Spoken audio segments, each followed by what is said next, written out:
This past Sunday, we celebrated Resurrection Day, the Easter holiday, the central, probably one of the most important holidays of the church calendar year, a day in which we recognize the power and the grace and love of God to overcome all things, sin, death, evil, violence, the open tomb, the empty tomb with the risen Christ is a message of hope for all of us.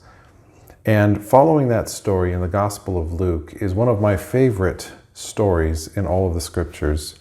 In a way, it's sort of a surprise ending and a addition, a kind of next step of something that happens following the resurrection story.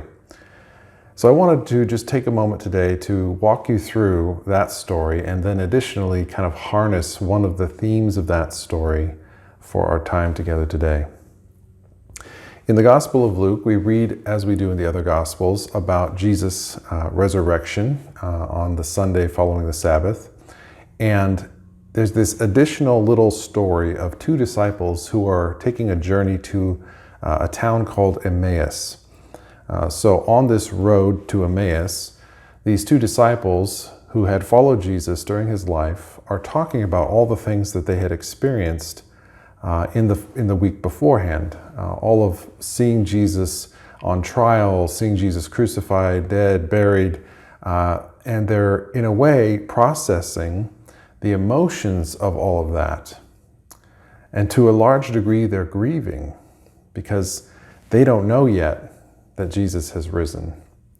Well, in a very surprise twist, you could say, Jesus joins them on the road, but for some reason that we don't know, they don't recognize him. And so for who knows how long on this walk, these two disciples who had been with Jesus for a long time talk with him, and Jesus asks them questions and gives them space to share how they're feeling, but they still don't recognize who he is. Well, eventually the two disciples come to the place they were going to, and it looks like Jesus is going to continue walking further on, but they are really passionate that they want him to stay because it's starting to get dark outside. And any road out in the wilderness after dark in this time, in this culture, in this context, it's not a safe place to be. And so these two disciples tell Jesus, don't go, come stay with us.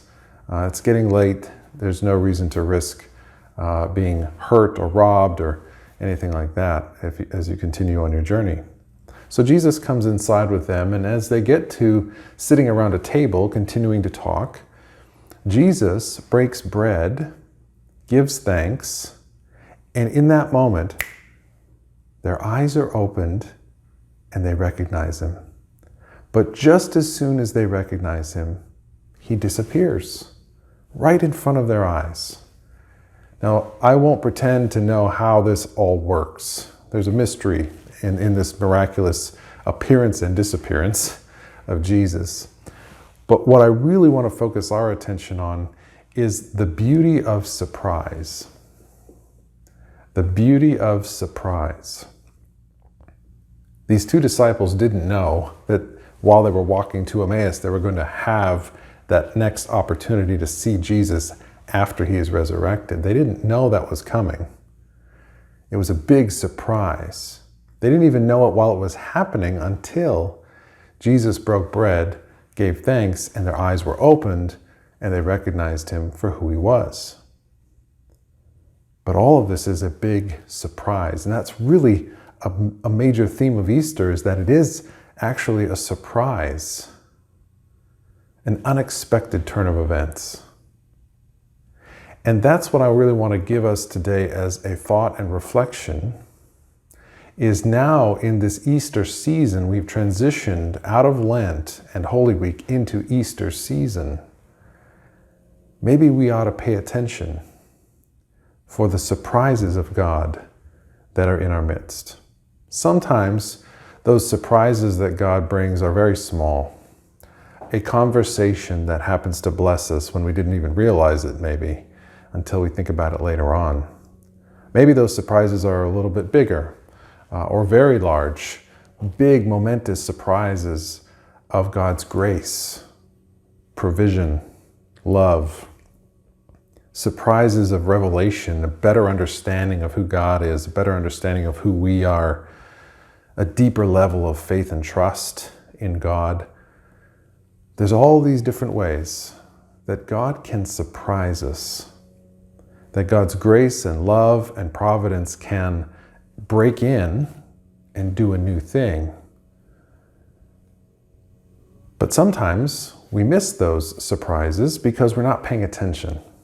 We're not really awake to the activity of God around us, to the ways in which God is speaking, interacting, revealing, moving. So, my invitation for you and for myself this Easter season is to come into this new season of the church calendar year with an expectation that God is doing things. Sometimes behind the scenes, sometimes front row.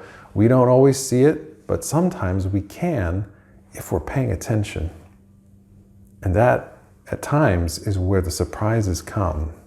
The surprises of God's grace and provision and love and little sparks of hope and joy that we can experience along the way. So my prayer for you is that you would find a way to pay attention and be awake. If it's something as small as putting a little note somewhere, you'll see it every morning, so that you will look at that note on your refrigerator or on the mirror where you brush your teeth, or somewhere you're going to look every single day, a little note or a little object or something that reminds you, for today I want to be awake. Today I want to be paying attention to what God is doing around me. I want to look for the surprises. I want to get in the shoes of those two disciples who were living life, doing the things of life, going on a journey, grieving a loss. It was all part of life stuff. And Jesus met them there. Didn't necessarily have to be some big flamboyant worship service or gathering of the church. Jesus met them in the everyday things of life.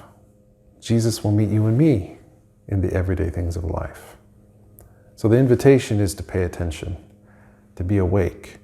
So find that creative little practice, that creative little rhythm that will help you to start your day awake, paying attention, looking for the surprises of God, and noticing when God comes alongside you to provide grace, love, healing, joy, hope.